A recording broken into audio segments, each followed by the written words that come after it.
sobre as igrejas, as 7 igrejas da Ásia Menor, sobre a igreja do Apocalipse, né? Nós falamos já da igreja de Éfeso, já falamos da igreja de Esmina, e hoje nós vamos falar da igreja de Pérgamo. Então abra a sua Bíblia aí em Apocalipse capítulo 2, a partir do verso 12, né? Você que for achando, pode se colocar de pé.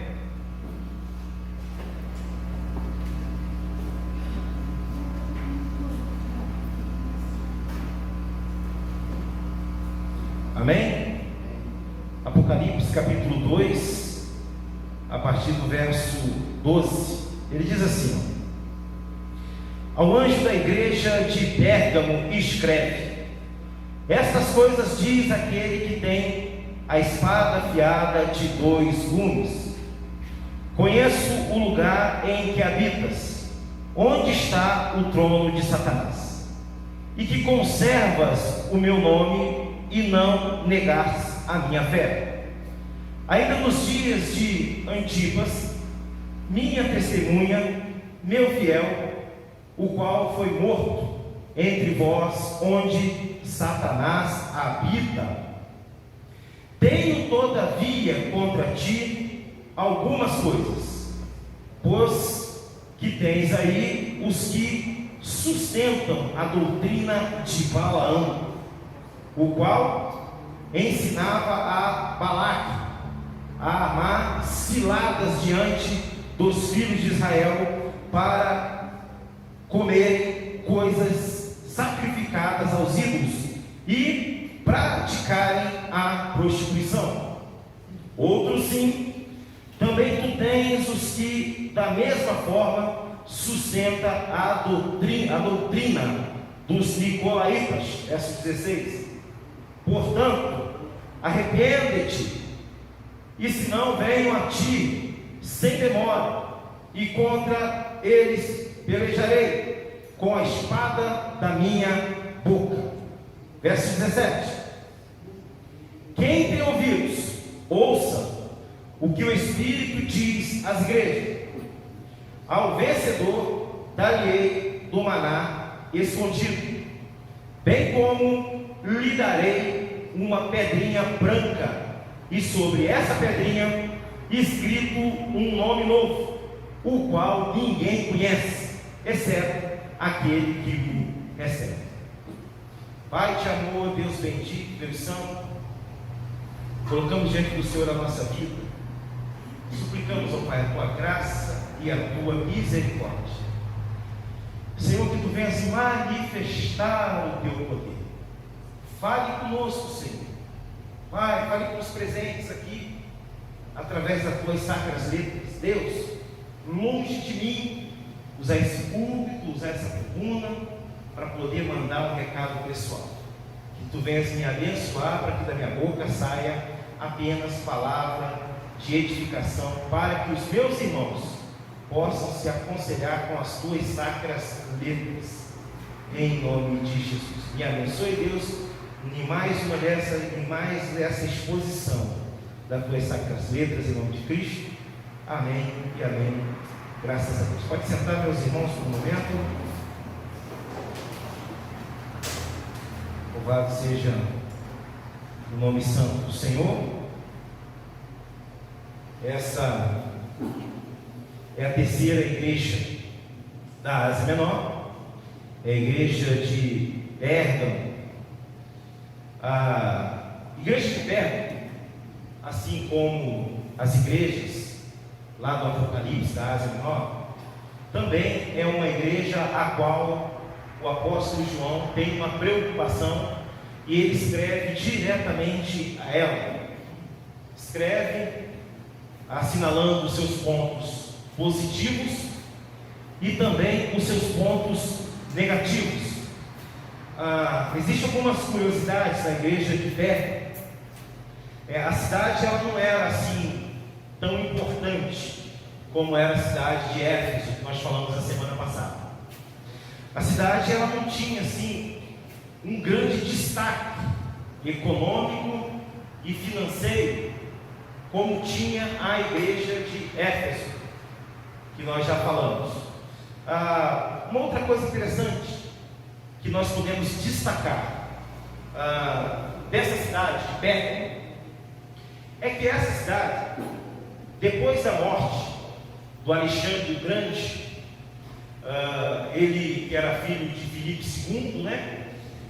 Alexandre o Grande, ele foi ali discípulo, né, do grande filósofo Aristóteles. Depois que Alexandre o Grande morre, né, que é o mesmo Alexandre Magno, o mesmo Alexandre da Macedônia, né, estamos falando da mesma pessoa, né? Isso acontece mais ou menos ali em 33, entendeu? Antes de Cristo. Aí o rei Átalo assume a cidade de Pérgamo e faz o seguinte, faz um testamento e doa a cidade de Pérgamo para o rei de Roma, para a província romana. Começa a pensar comigo. O imperador, o Átalo, faz um testamento e diz o seguinte: olha, eu vou doar a cidade de Pérgamo para Roma. Isso é completamente inconcebível para nós. Imagine só se talvez um certo candidato ganhasse aí e dissesse o seguinte: ó, nós vamos doar o Brasil agora para Cuba, para Venezuela. Pô, misericórdia. Entendeu? Quem tem talvez uma arma, talvez tenha a chance de viver, mas quem não tem arma, está enrolado, está no garfo do capiroto. Foi mais ou menos isso que aconteceu aqui. E meus irmãos, quando a cidade de Pérgamo é transferida, é passada para a província romana, sabe o que vai acontecer ali? Uma caça aos crentes. Vai acontecer ali uma caça à igreja. Vai acontecer ali situações difíceis para os nossos irmãos. Tudo isso porque alguém se achou dono da cidade e disse: a cidade é minha, então eu dou ela para quem eu quiser. O rei Átalo, o governador Átalo, foi lá e fez um testamento e transferiu a cidade de Pérgamo para a província romana. E essa província agora de Roma, seria Pérgamo, se transforma em um grande e importante centro comercial da Ásia. Eu não tenho dados políticos aqui para poder passar para vocês sobre se isso foi bom ou se foi ruim. Uma coisa eu posso dizer para vocês, que foi terrível para a igreja cristã, foi terrível para os nossos irmãos. Nós estamos falando da igreja do primeiro século, da igreja primitiva, e esse episódio todo que nós vamos discutir aqui passa mais ou menos ali no ano 29 depois de Cristo. Então isso vai acontecer. E a principal ideia desse texto é que o que tem a espada afiada de dois gumes. A principal ideia desse texto é que Cristo vai falar que Ele é o que disciplina a igreja, que Ele é aquele que arruma a igreja. A principal ideia desse texto é que a organização espiritual da igreja, os milagres da igreja, os acontecimentos da igreja, não compete ao anjo da igreja, ao líder da igreja, e sim compete à infinita graça e misericórdia de Deus. Então, meu irmão, Deus ele não deve nada para você e não deve nada para mim. Quando Deus permite que você ou eu alcancemos alguma coisa, quando Ele permite que a gente, de alguma forma, conquiste alguma coisa, é exatamente um ato exclusivo de misericórdia de Deus. Às vezes, nós com as nossas mentes desavisadas, nós achamos que o que nós temos e o que nós construímos foi através da força do nosso braço. Não foi. Foi através da infinita graça e misericórdia de Deus. Pastor, mas eu estudei 10 anos e me formei. Não importa. Deus te deu graça. te deu saúde, te deu capacidade e te deu principalmente intelectualidade para que você pudesse vencer as provas e chegar até onde você chegou. Então, meus irmãos, talvez faça um pouco mais de sentido quando você lê nos evangelhos dizendo o seguinte: sem mim nada podeis fazer, nada pode fazer. Ontem nós fomos participar de um curso de vendas, eu e minha esposa. Foi um curso de imersão e ele demorou bastante. Começou às 14h30, 15 horas mais ou menos, e acabou às 21 horas. E me chamou muita atenção. Os palestrantes eram todos de ordem cristãs, ou a maioria deles, e a todo tempo eles ensinavam e diziam o seguinte: o que chegou, o sucesso que a gente tem é graças à graça de Deus, é graças à misericórdia de Deus. Tinham homens e mulheres bilionários lá falando com a gente e atribuindo o seu sucesso a Deus. Sabe por quê? Porque se Deus não te abençoar, acredite, você não terá sucesso. Por isso, meus irmãos, nós precisamos aprender algumas coisas com essa igreja aqui de Pérgamo, certo? No verso 12, ele escreve como padrão de todas as cartas que ele está escrevendo. Ele diz, verso 12: estas coisas, ao anjo da igreja em Pérgamo escreve: estas coisas diz aquele que tem a espada afiada de 2 gumes. Isso aqui dá uma informação para nós. Há um julgamento sobre a igreja que relaxa suas doutrinas e permite que o pecado cresça e permaneça no seio da igreja. De repente você está com a mente avisada e diz: pastor, como assim há um julgamento para a igreja não vai ser julgada, não vai ser julgada. Os verdadeiros crentes não serão julgados. Os crentes que adoram a Deus em espírito e verdade não serão julgados.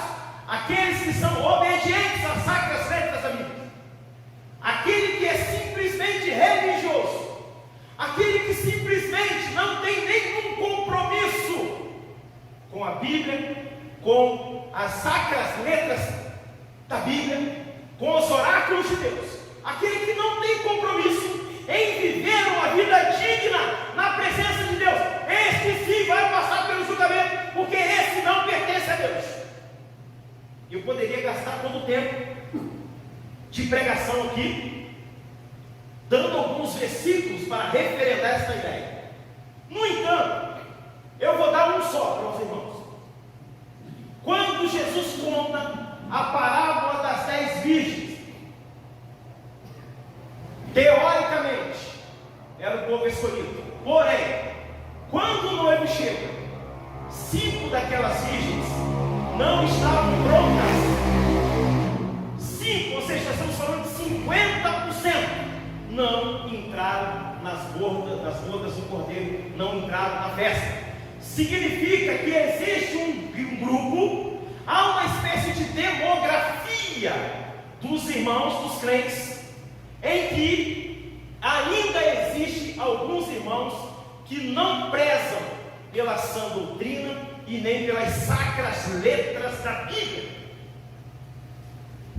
E normalmente esses irmãos que não prezam pela sã doutrina, pelas sacras letras da Bíblia, têm uma tendência a procurar uma comunidade de fé, quer dizer, outra igreja, que tenha uma pregação que preencha o seu vazio. Deixa eu te dar uma notícia: o único que pode preencher o seu vazio é Jesus. Ainda que você ouça as pregações que façam você se sentir bem, se essa pregação não confrontar o seu pecado, não confrontar o meu pecado, essa é uma pregação que não te coloca na rota do céu. Eu vou dizer uma coisa mais para vocês, com base aqui nesse texto. A igreja de Pérgamo tinha alguns pontos fortes, ou seja, ela não se desviou da fé apesar de tantos problemas que ela teve. Mas a igreja de Pérgamo permitiu que as sacras letras da Bíblia, que a sã doutrina fosse burlada e fosse transpassada. Nós não podemos permitir isso. Nós não podemos permitir ideias e filosofias do mundo em nome de um crescimento numérico, de jeito nenhum. Nós não podemos abrir a igreja para aquilo que está infestado no mundo. Nós não podemos abrir a igreja para poder aceitar, por exemplo, coisas que a própria palavra de Deus diz que está errado. Porque senão, daqui a pouco, o juízo de Deus chega para nós. Deixa eu dar uma outra notícia para os irmãos. Quando ele disse que veio contra vós, ele não está falando de uma expressão escatológica, embora nós estejamos falando do livro do Apocalipse. Ele está dizendo o seguinte, que vem executar juízo para aquela igreja. Então, meus irmãos, nós precisamos ser verdadeiros crentes. Se o pastor da igreja, esse que vos fala, estiver destoando das sacras letras da Bíblia, você vai embora da igreja? Não seja covarde. Tire ele da igreja. Tem que fazer isso. E se vier um outro e enredar por mesmo caminho, você também tem que tirar ele da igreja. Ah, pastor, mas e se outro vier e ele tem família? Não, cada um precisa se preocupar com sua santidade. E a igreja precisa orar para que o pastor se mantenha santo. Mas a igreja não pode tolerar o pecado, nem do líder e nem dos seus irmãos. E olha só que coisa interessante que ele vai falar sobre isso aqui. Então, veja bem, meus irmãos, há um julgamento se a igreja relaxar. A igreja de Pérgamo, ela estava relaxada com as artimanhas de Satanás e estava relaxada também com o pecado que estava entrando dentro da igreja. De que maneira era esse pecado? Havia alguns grupos, nós vamos falar mais aqui à frente, que disseminavam outro tipo de pregação, que disseminava outra doutrina. E esse grupo aqui, eu não estou falando daquele grupo que fica dentro da igreja e diz, olha, pastor, o pastor acredita em teologia da eleição, eu acredito em livre-arbítrio, não tem problema não, qual que é a minha palavra sempre para vocês?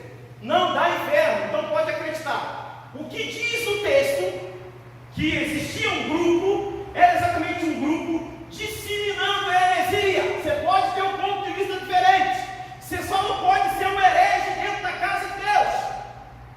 Toda vez que eu converso sobre esse assunto, de doutrina da eleição ou predestinação, eu entendo que é difícil para transmitir e é difícil para a cabeça de alguns. Então você aprendeu que você tem livre-arbítrio, você aprendeu que você pode escolher todas as coisas, e mesmo eu te mostrando zilhões de versículos, eu não consigo te convencer. Então faz o seguinte, pode acreditar, não dá inferno não. Mesmo eu mostrando para vocês Romanos 2,4, ou despreza, que é a bondade de Deus, é que te conduz ao arrependimento.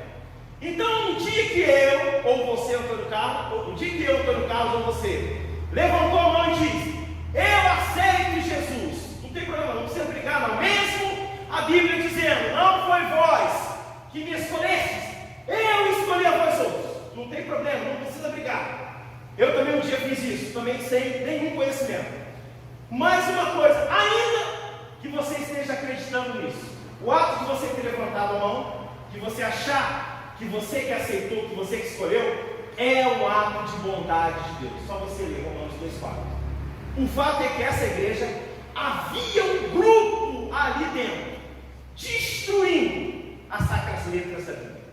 E isso não pode ser permitido. Havia um grupo na igreja de Pérgamo, tolerando o pecado. Havia um grupo nessa igreja, dizendo o seguinte, olha, não tem nada a ver, não tem nada a ver, não tem nada a ver. É o seguinte, o pastor aí da igreja, aí tá certo, é um pastor tradicional, mas os hoje os tempos são outros e tal, e entrou um monte de pecado na igreja. A perseguição não destrói a igreja, nada disso. A igreja não acaba simplesmente quando o pecado entra. E isso desde a história. Veja bem, meus irmãos, no ano 313, no Edito de Milão, quando Constantino chega e diz o seguinte: olha, a partir de agora, a igreja vai ser, o cristianismo vai ser a religião oficial do Estado. Acabou com a igreja. Você sabe por quê? Porque entrou o pecado. Você sabe o que Constantino fazia? Agora ele pagava para os pastores, para os sacerdotes da época pregarem e serem líderes da igreja. Sabe o que aconteceu? A igreja passou de perseguida a perseguidora. A igreja matou um monte de gente. Isso é uma mancha na história do cristianismo. Então, meus irmãos, vamos nos manter fiéis à palavra de Deus, custe o que custar. Custe o que custar. Homem é homem, mulher é mulher. Não tem meio termo, não. Custe o que custar. A igreja não aceita ladrão. Custe o que custar. A igreja disciplina aquele que está em pecado. Essa é a igreja da Bíblia. Sabe outra coisa no verso 13? Ele vai dizer assim: conheço o lugar em que habitas, onde está o trono de Satanás, e que conserves o meu nome, e não negaste a minha fé, ainda nos dias de Antipas, minha testemunha, meu fiel, o qual foi morto entre vós, onde Satanás habita.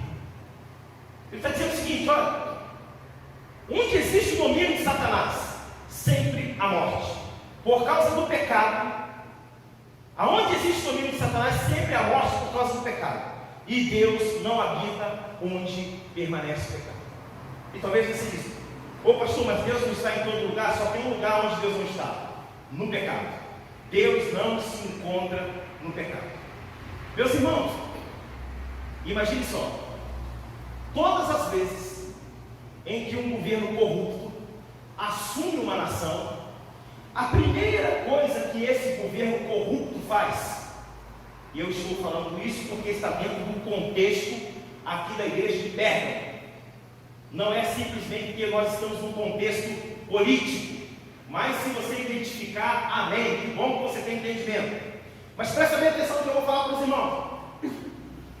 Todas as vezes em que um governo corrupto assume uma nação, a primeira coisa que ele faz é destruir os valores da cristandade. A primeira coisa que um governo corrupto faz é destruir aqueles valores já sacramentados pelas sacras letras da Bíblia. A primeira coisa que esse governo faz é fazer com que tudo aquilo estabelecido nas sacras letras da Bíblia por verdade, ele tenta mudar em mentira.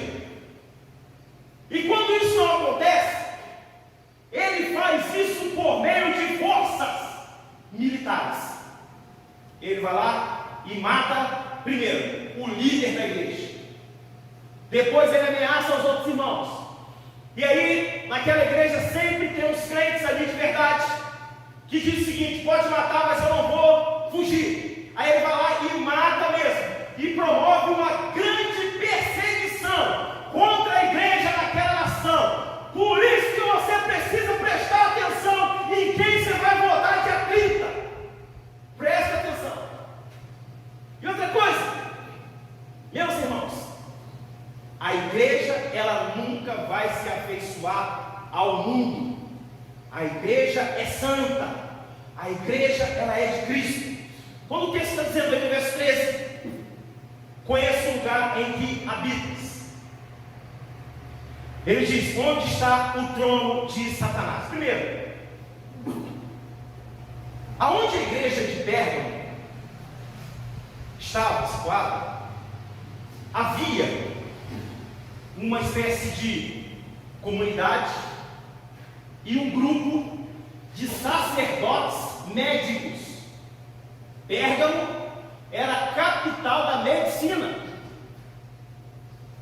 E essa capital da medicina tinha como principal templo de adoração uma espécie de Acrópole. Você sabe o que é uma acrópole?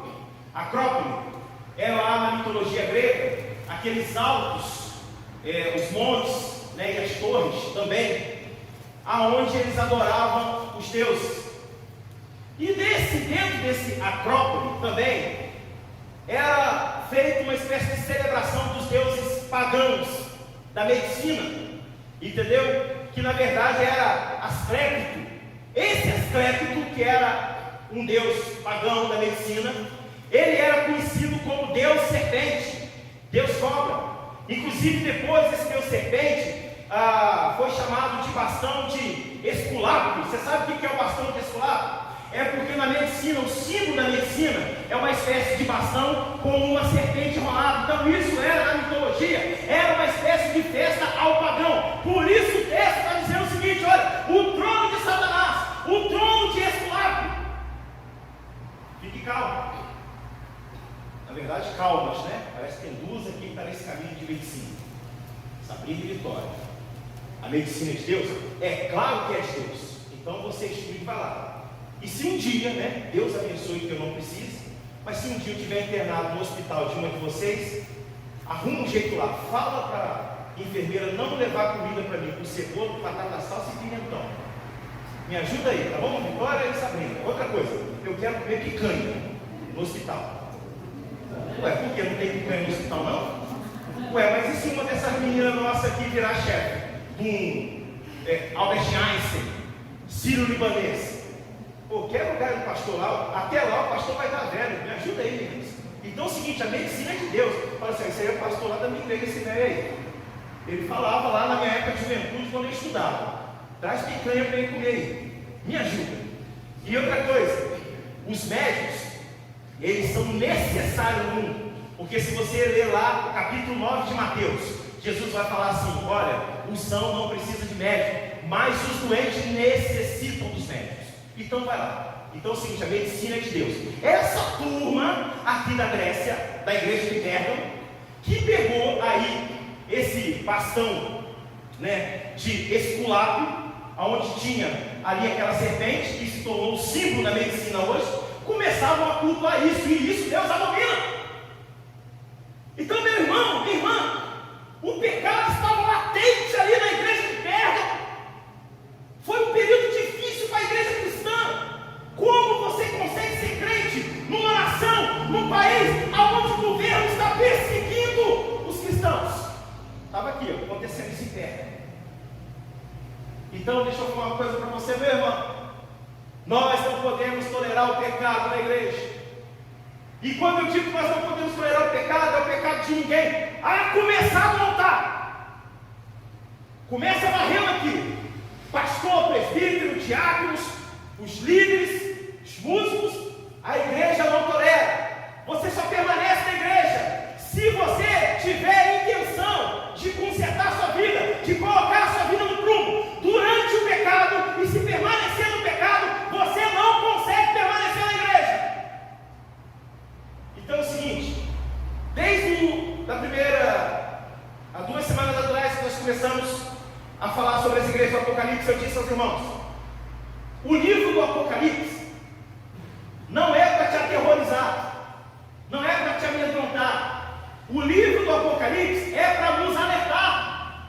E existe um paralelo grande da igreja moderna hoje com as igrejas aqui da Ásia Menor, do livro do Apocalipse. Então, meus irmãos, quando ele diz: olha, lá está o trono de Satanás. Por quê? Porque grande parte da cidade adorava ali o Deus Serpente, a deusa de Roma. Sabe outra coisa que acontece também? Essa cidade, ela tinha esse acrópole de mais ou menos 300 metros. Depois que ela se torna uma capital da província de Roma, essa cidade passa a ser a primeira cidade a incentivar o culto ao imperador. Agora pensa comigo aqui, meu irmão. Como é que você vai ser crente num local, numa nação, aonde o principal objeto de adoração é o imperador? Sabe outra coisa que acontecia aqui em Pérgamo? Se você não se declarasse adorador do imperador, você era considerado traidor da pátria. E você sabe qual que era a sentença para um cara igual da pátria? Igual o colega fez lá, aqui, ó. Era isso aqui. Você perdia a cabeça. Como é que os irmãos iam ser crentes nesse período? Mas existe um grupo sim, que estava lá e permanecia até o fim. Louvado seja o nome do Senhor. Então, meus irmãos, nós precisamos permanecer até o final. Verso 14. O apóstolo João denuncia o erro da igreja em permitir a libertinagem no meio do povo. Meus irmãos, João, ele é o último apóstolo a morrer. Ele morre no ano 92. Tem mais ou menos aí seus 92 anos, 90 anos aproximadamente, dependendo do autor. Ele morre. Ele não se considerava apóstolo, embora ele fosse. Ele se considerava um profeta na Ásia. Você sabe o que João representava na Ásia? João, dentre os discípulos de Jesus, foi um dos grandes teólogos dentre os apóstolos de Jesus Cristo. Você sabe qual era a principal função de João? A principal função de João era proteger as igrejas da Ásia contra as filosofias do mundo. A principal função de João era proteger os crentes contra a libertinagem, contra o liberalismo. Quando se fala em liberalismo, nós temos que pensar em dois momentos, ou tem duas conotações. Um liberalismo econômico é sempre muito bem-vindo, muito bem-vindo. O que é o liberalismo econômico? É a capacidade das indústrias, das fábricas negociarem não só com o governo, mas também entre si. É uma das vertentes desse liberalismo econômico. Mas esse liberalismo dentro da igreja é nocivo à fé cristã. A igreja precisa de uma ordem. A igreja precisa de disciplina. E não dá para você ser crente com o pé no mundo.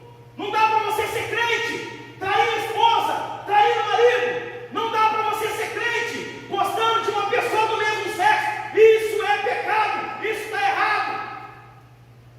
A igreja não deve permitir isso. E aí? Você vai ser preso. Ah, você é homofóbico. O problema é de quem pensa isso. Mas isso é pecado. Nós não podemos permitir isso de jeito nenhum. A igreja, ela é santa. Ela não é cheia de mácula, nem cheia de ruga. A igreja é santa. E aí, meus irmãos, João vai lá e denuncia. Olha o verso 14 comigo aí. Tenho, todavia, contra ti algumas coisas, pois que tens aí os que sustentam a doutrina de Balaão, o qual ensinava a Balaque a armar ciladas diante dos filhos de Israel, para comerem coisas sacrificadas dos ídolos e praticarem a prostituição. O apóstolo João, quando escreve a Pérgamo, ele diz o seguinte: olha, vocês estão guardando a fé. Ótimo, beleza, ponto. Mas tem um problema aí. O que eu tenho contra vocês? Contra ti, todavia contra ti, algumas coisas, pois que tens aí os que sustentam a doutrina de Balaão. O que é que João disse que tinha contra a igreja de Pérgamo? Vocês estão tolerando o pecado de Balaão. Vocês estão tolerando o pecado dos nicolaítas. Sabe o que era o pecado de Balaão? Abre a sua Bíblia aí, em Números 22, 24.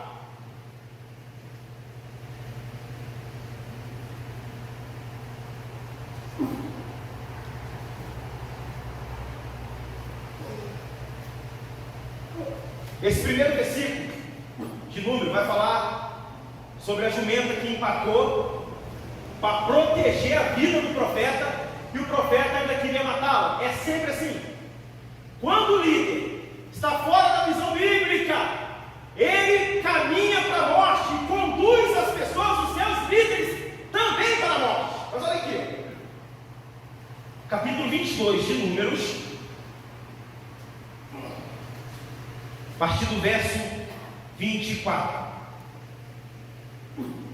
Olha, vamos pegar o verso 21.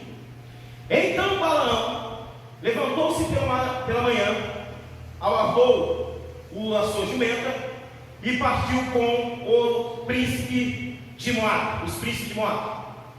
Acendeu a ira de Deus, porque ele se foi. Então veja bem, quem era Balaão? Balaão era um camarada, um caboclo, que ele dormia, Deus vinha em sonho e falava com ele, trazia a revelação para ele.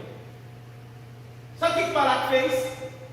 Ele olhou e viu o povo de Israel e falou assim: olha, manda chamar Balaão para amaldiçoar esse povo para eu poder matá-los.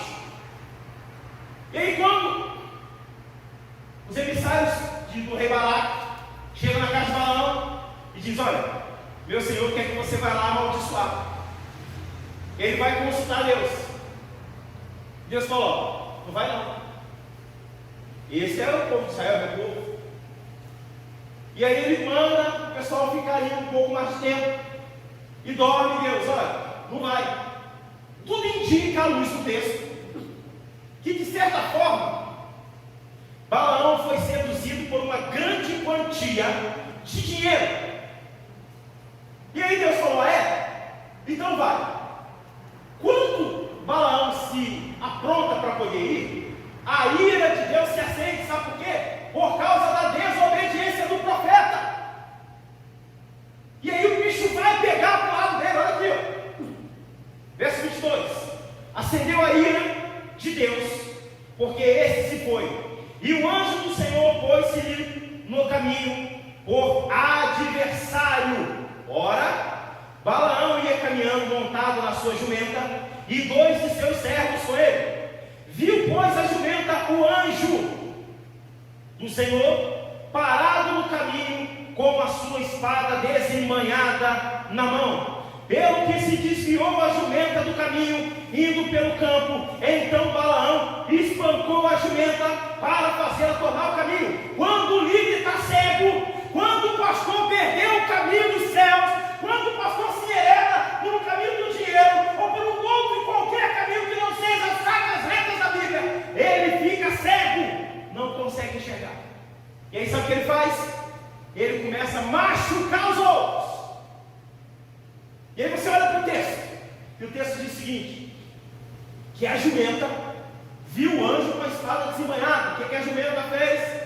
Desviou, porque a jumenta sabia desse código. Eu não sei quem era o jumento ali, se era Balaão ou se de fato era a jumenta. Eu acho que o jumento era o que estava montado. Você sabe por quê? Porque quando a jumenta olha para o anjo com a espada desembainhada, que significava posição de guerra, ou seja, ele vai matar esse líder, ele vai matar esse profeta, porque está cego. A cegueira espiritual chegou sobre a vida dele, por conta de uma vaidade. Aí sabe o que a jumenta faz? Desvia. E o jumento que está montado na jumenta, o profeta, o Balaão, vai lá e espanca a jumenta. Meus irmãos, isso é grave demais. Quando chega uma cegueira espiritual na nossa vida, é terrível. E às vezes essa escama, essa cegueira espiritual, ela agarra, que não, a gente não consegue enxergar o palmo à frente. Tudo está errado, tudo te deixa triste, qualquer coisa quebra. As pessoas chegam para mim e dizem: está no carro, pastor, fulano de tal está triste com a igreja. Mas o que a igreja fez? Ah, pastor, fulano de tal não está vindo mais na igreja. Mas por quê? Porque está triste com a igreja. Ora, por acaso Deus é culpado da sua tristeza? Com o irmão, com o presbítero, com o diácono, com o pastor? Deus não é culpado. Você acha que naquele último dia você vai poder dizer: Deus, eu não fui na igreja lá porque eu não gostava do dia da pregação, eu não ia na igreja porque eu não gostava da música. Tu acha que Deus vai ouvir isso? Jamais. O que Deus vai dizer para você é o seguinte: olha, apartai de mim, maldito, porque eu não te conheço. O que eu estou querendo dizer é que nada justifica o pastor da igreja aceitar o pecado em nome do crescimento numérico. Isso está errado, isso não está certo. E aí sabe o que acontece? A jumenta, guiando o jumento, desvia e é espancada. E tem um detalhe no texto, para eu que gosto de exegese, tem um detalhe no texto aqui, ó. Olha aqui, ó. Verso 25. Verso 24. Mas o anjo do Senhor pôs-se numa vereda entre as vinhas, havendo muro de um e outro lado. Ou seja, sabe o que o anjo fez? Cercou o jumento e a jumenta. E aí o que ele fez mais? Vendo, pois, a jumenta, o anjo do Senhor coseu-se contra o muro e, comprimindo contra este o pé de Balaão, por isso tornou espancado. Você sabe o que a jumenta fez para impedir o jumento de morrer? Foi lá e prensou o pé dele no muro. Aí você sabe o que o jumento que estava cego, na cegueira espiritual, fez? Foi lá e dobrou o espancamento da jumenta, até que a infinita graça e misericórdia de Deus chegou ali, para que aquele profeta não fosse morto. Olha aqui, acompanhe comigo. Em verso 26. Então o anjo do Senhor passou mais adiante e pôs-se num lugar estreito, onde não havia caminho para se desviar, nem para a direita, nem para a esquerda. Cercou mais ainda. Vendo a jumenta, o anjo do Senhor deixou-se cair debaixo de Balaão, e acendeu a ira de Balaão, e espancou a jumenta com a vara. Então o Senhor, aí é Deus agora, tentando mais uma, para não ter que matar o jumento que estava cego, o Balaão. Sabe o que Deus fez? Poxa, fiz machucar o pé dele, ele não enxerga. Imprensei a perna dele, fiz a jumenta cair em cima dele agora. Ele também não enxerga. Então eu vou fazer o seguinte: eu vou fazer essa jumenta falar, quem sabe? Pensa bem, né? Imagine só, cara, tu chega na sua casa, seu cachorro fala. Vamos pensar no caso desse aqui. Meu Deus do céu, que coisa de louco. Eu não sei se você tem perna para poder correr, e se eu também tenho perna para poder correr. Agora olha o que aconteceu aqui no texto. Então o Senhor, verso 28. Então o Senhor fez falar a jumenta, a qual disse a Balaão: que te fiz eu, que me espanca já 3 vezes? Respondeu Balaão a jumenta: zombaste de mim, tivera eu uma espada na mão e agora te mataria. Você vê que o cara, o profeta, estava tão cego espiritualmente, que ele não se ligou que aquilo não era normal, uma jumenta falando. Meus irmãos, a cegueira espiritual não pode invadir a igreja. Ainda que o liberalismo bata a sua casa, bata a sua porta, você não deve aceitar. Imagine amanhã ou depois, que Deus livre você e livre todos nós. Bate um filho no nosso lado. Diz: pai, é o seguinte, hoje eu resolvi não tomar banho mais, resolvi que a minha barba vai chegar no joelho, resolvi botar a largador na orelha e resolvi fumar maconha. E para mim agora tanto faz minha. E aí, como é que vai acontecer? Você tem que se posicionar perto dele e dizer para ele: isso é pecado, isso vai te conduzir ao inferno.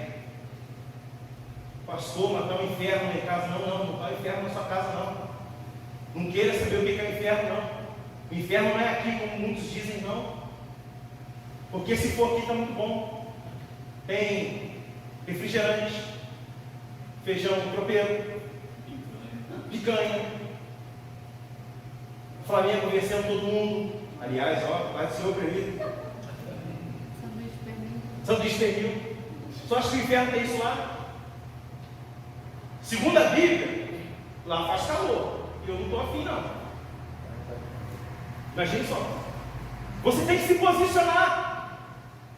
Pastor, se virar uma guerra na sua casa, lute a guerra, mas não aceite isso. Isso é pecado. Isso não pode entrar no seio da igreja. Por que a nossa juventude está se perdendo? Tem um monte de coisa na internet que não presta. Ah, pastor, o problema é o TikTok. Não, o problema é o TikTok não, porque o TikTok está lá. O problema é você não fiscalizar o seu filho.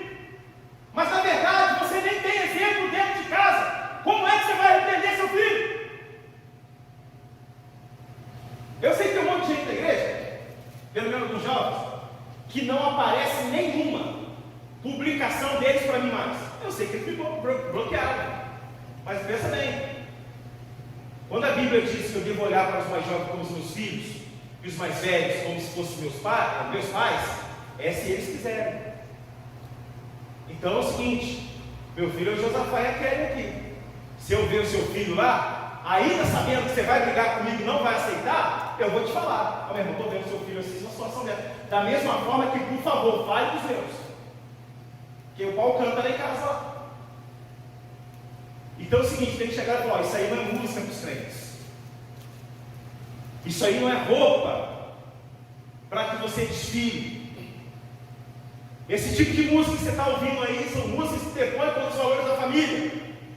Só que você só pode fazer isso se estiver imbuído em você esses valores.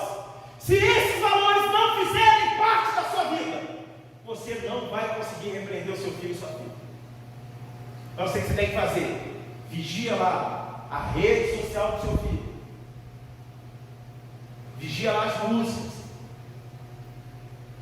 Imagine só, ele chegou para você com costumes que não são cristãos. Se posiciona e repreenda ele.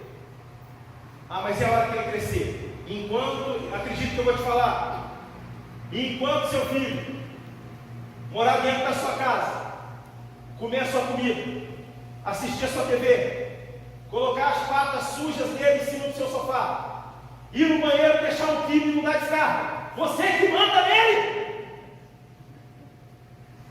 Isso foi ruim? Foi bom não, né? Horrível. Todo mundo sabe disso aí, né? É só na descarga. Então tá bom. Eles estão igual os meus alunos lá da faculdade. Depois que passam um tempo da piada, eles riem. Mas é verdade. Imagine só. Eu já presenciei uma situação, um filho falando assim: senta aqui, pai, eu quero conversar com você. Olha aqui, pai, você vai fazer isso com o seu dinheiro, tá? Meu Deus do céu, boneco, da boa, glória a Deus. E nunca faz isso comigo, velho, porque você vai virar do avesso. E se eu não tiver força, alguma coisa eu vou fazer para você virar do avesso. O filho chega para o pai assim, ó: sim, senhor, meu pai. Não, senhor, meu pai. Imagine só. Seu pai está dando um duro danado, pagando a sua faculdade, pagando lanche, pagando um local para você ficar. E daqui a pouco seu pai envelhece e você não faz nem conta de convidar ele para o dia da formatura. Você é um ingrato. Tu acha que Deus vai deixar isso barato? Eu vi um vídeo na internet que eu fiquei tão feliz. Era uma formatura, acho que era de psicologia, e uma das formandas entrou dentro, na hora que foi a vez que chamou o nome dela, ela entrou na formatura com a enxada na mão. Ele falou uma vez história lá, porque o pai capinava e roçava para poder pagar a faculdade dela. Imagine só, meus irmãos, nós estamos perdendo a gratidão. O pecado está entrando dentro da igreja, está ficando difícil. A tendência, não estou falando da nossa igreja não, estou falando da igreja de Cristo. A tendência é a igreja passar por um esfriamento espiritual e um esvaziamento total, ou quase total. Sabe por quê? Porque de acordo que vão perpassando os tempos, pregar sobre o pecado desagrada ao ouvido. Mas eu prefiro ouvir uma pregação sobre o pecado, que vai me corrigir, que vai me botar na rota do céu, do que ouvir uma pregação que apenas vai me fazer se sentir bem comigo mesmo. Imagine só, as pessoas vão para a TV, vão para a internet e dizem: gente, eu sou cristão, mas olha, eu separei do meu marido, eu separei da minha esposa, mas olha, não admito que ninguém julgue não, porque ninguém sabe o que aconteceu. Ora, bola, que ninguém sabe o que aconteceu o quê? Ainda que tenha acontecido alguma coisa muito grave, isso é uma vergonha para nós. Nós somos os crentes, somos herdeiros da promessa, nós não devemos concordar com isso. Imagine só, uma coisa de louco. Teve um ator famoso aí, que faleceu, e tinha gente da igreja que postando foto desse ator, ele com, entre aspas, marido dele na cama, 2 homens na cama. E quando eu vi aquilo, eu fui fui falar, eu ainda fui resistido no primeiro momento. Vocês estão loucos? Está igual o vídeo lá? É bichuruco. Está doido? As sacras letras da Bíblia não vão mudar. Ainda que essa corte que a gente tem no Brasil aí diz que agora pode, Deus disse que não pode. E é melhor você temer a Deus do que temer o STF. Faz algum sentido quando Deus fala assim: olha, não temas os que matam o corpo e não sabe o que fazer. Antes temei aquele que mata o corpo e pode lançar a alma onde? No inferno. Esse aí você tem que ter. As sacras letras da Bíblia, elas são fiéis e elas não vão mudar. Então, meu irmão, nós não podemos permitir que o pecado permaneça dentro da igreja. Não podemos copiar esse exemplo de Pérgamo. Aí no verso 31, no capítulo 31 de Números, onde ele vai falar sobre o pecado de Balaque, olha só, o verso 16. Números 31, 16. Olha o que ele vai dizer aí. Eis, pega no verso 13.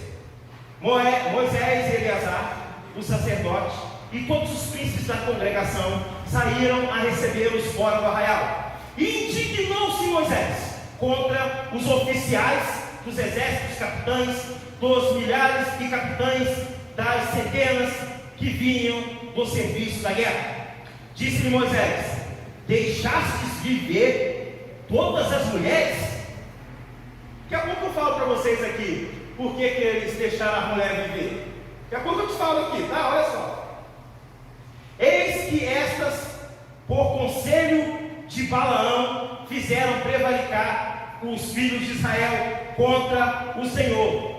No caso de Beor, pelo que houve a praga entre a congregação do Senhor. Sabe o que aconteceu aqui?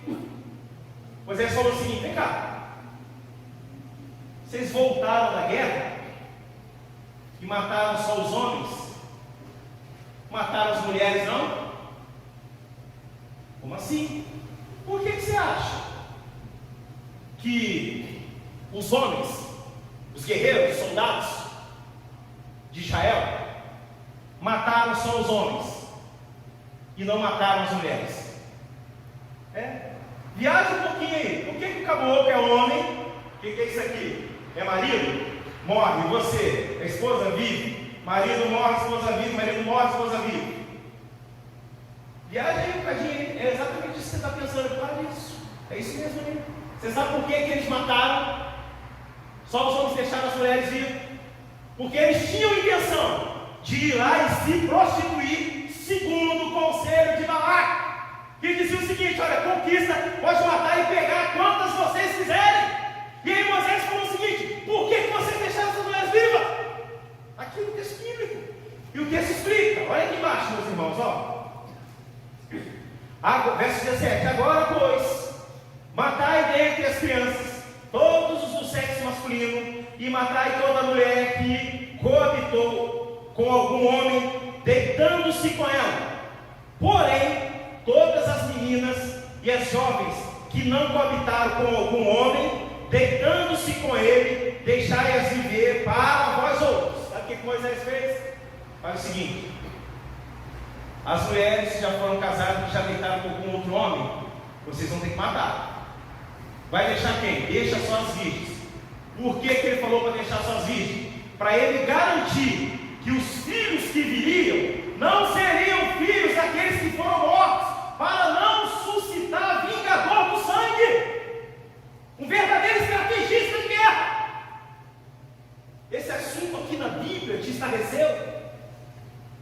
Você é chamado de misógino por causa disso? Olha aqui, está aqui. Pecado acaba com a igreja. Pecado te destrói. A igreja de Pérgamo permitiu que o pecado se instalasse. Verso 15. Volta lá para o texto áudio, texto em questão.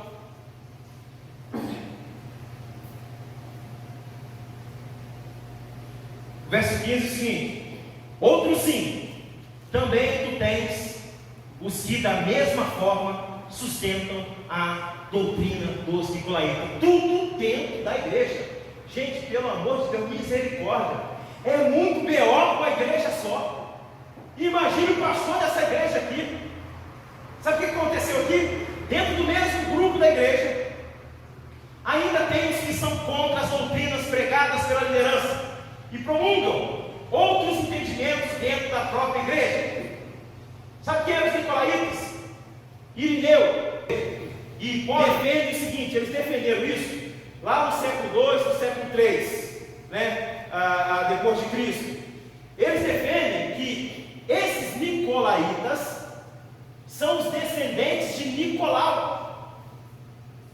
E sabe quem era Nicolau? Diácono da igreja primitiva. Abra sua Bíblia aí em Atos 6, 5.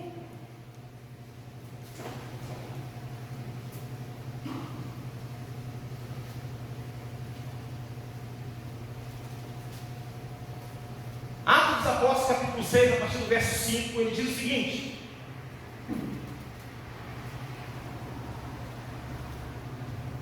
o parecer agradou a toda a comunidade e elegeram, está vendo aqui os congregacionais aqui, ó, Estevão, homem cheio do Espírito Santo, Filipe, Prócoro, Nicanor, Tinão, Parmênias e Nicolau, prosélito de Antioquia. Quem era o Nicolau? Nicolau era um estrangeiro, por isso que tem a palavra prosélito, que se converteu ao cristianismo, então ele foi também consagrado a ser diácono.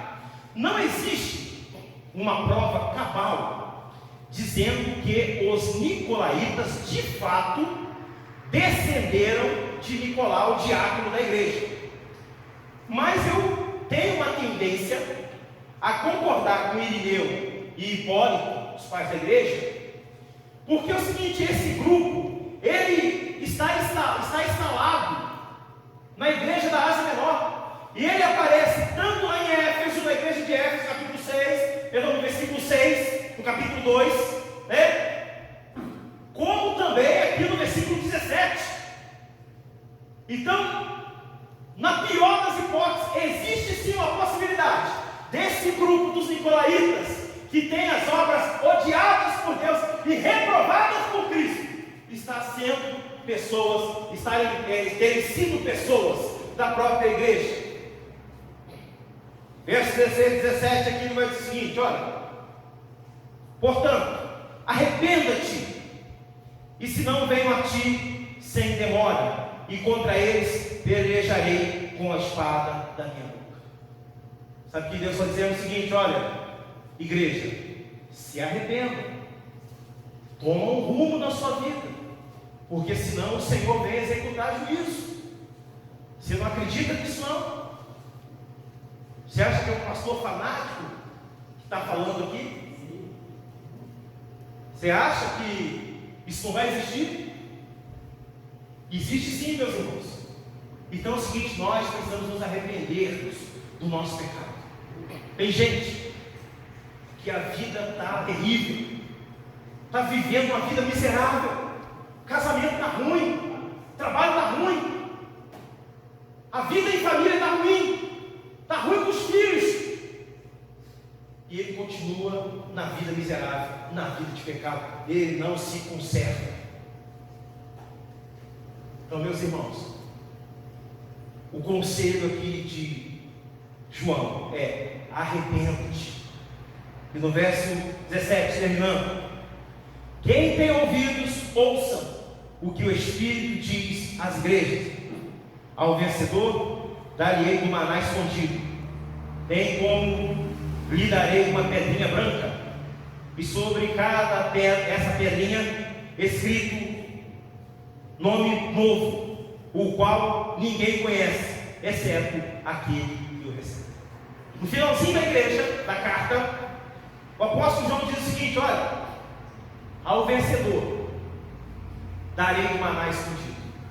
A gente entende que esse maná escondido é a mesma conotação daquele móvel que ficou dentro da arca da aliança, né? Espiritualmente falando, esse maná escondido é a comida, é a festa que nós teremos nas bodas do Cordeiro. Sabe o que quando ele disse que daria a pedrinha branca? existia aqui nesse período várias formas de compreender essa ideia de pedrinha branca. Primeiro, a pedra branca significava que o juiz absolveu aquele réu, aquele que seria condenado. A pedra preta era indicada como se aquela pessoa fosse condenada. Outra coisa que acontecia, eles davam uma pedrinha branca para que as pessoas pudessem participar das festas do reino. E a melhor interpretação desse texto é essa segunda opção. Essa pedra branca aqui é o nosso ingresso para a festa do Cordeiro, é o nosso ingresso para as bodas. Então ele está dizendo: aquele que vencer recebe o ingresso. Você só pode entrar na festa, lá nas bodas do Cordeiro, no casamento da igreja para com o seu Senhor, se você tiver ingresso. O reino dos céus não aceita penetra. Você sabe o que é penetra, né? Penetra é o seguinte: você foi convidado para uma festa, só que é o seguinte, seu amigo chegou lá na sua casa, e aí você, pô, vamos comigo. Ele é o penetra. O que é o penetra? É quem não foi convidado. Lá no reino dos céus não. Acredite, seu marido não vai de mão dada contigo, nem a sua esposa, e nem seus filhos. Sabe por quê? Porque cada um prestará conta de si a Deus. Então, meus irmãos, nós precisamos ficar no grupo dos que recebem o ingresso. Nós precisamos estar no grupo dos convidados. E se você é convidado, então quando chegar lá, o Cordeiro vai dizer para vocês: olha, vinde bendito de meu Pai, entra no gozo do seu Senhor. Significa, entra na festa de Deus. Louvado seja Deus. Vamos colocar de pé. Conclusão: a igreja não deve tolerar o pecado, mas sim tratá-lo. Meu irmão, se tem alguma coisa na sua vida que está te impedindo de servir melhor a Deus, você precisa colocar isso diante do Senhor. Se você tiver alguma dificuldade, procure a gente para a gente poder conversar, para aconselhar. Mas seja uma bênção, seja um homem de Deus, seja uma mulher de Deus, para que a sua vida mude. E se você conseguir crescer espiritualmente, acredite, você vai viver uma vida de bênção, uma vida de graça. Quando o problema bater na sua porta, você vai ter maturidade, capacidade e discernimento de Deus para poder resolver, e será uma bênção. Como a sua cabeça aí?